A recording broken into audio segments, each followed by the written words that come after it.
Ang mabuting balita ng Panginoon ayon kay San Mateo.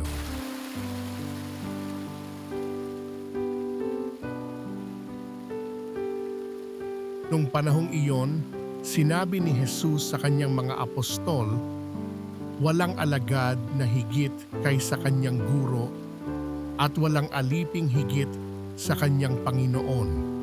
Masisiyahan ang alagad na matulad sa kanyang guro at ang alipin na matulad sa kanyang Panginoon. Kung ang puno ng sambahayan ay tinawag nilang Beelzebul, lalo na nilang aalimurahin ang kanyang mga kasambahay. Kaya huwag kayong matakot sa kanila.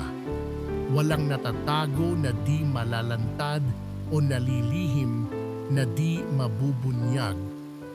Ang sinasabi ko sa inyo sa dilim, ulitin ninyo sa liwanag, at ang ibinulong sa inyo ay inyong ipagsigawan. Huwag ninyong katakutan ang pumapatay ng katawan, ngunit hindi nakapapatay ng kaluluwa. Sa halip, ang katakutan ninyo'y ang nakapapatay ng kaluluwa at katawan sa impyerno. Hindi ba ipinagbibili ang maya ng 2 pera?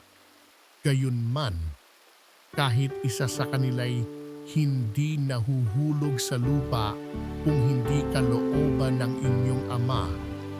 Maging ang buhok ninyo'y bilang na lahat, kaya huwag kayong matakot, higit kayong mahalaga kaysa libu-libong maya. Ang sinumang kumilala sa akin sa harapan ng mga tao, kikilanlin ko rin naman sa harapan ng aking Amang nasa langit. Ngunit ang magtatwa sa akin sa harapan ng mga tao ay itatatwa ko rin naman sa harapan ng aking Amang nasa langit." Ang mabuting balita ng Panginoon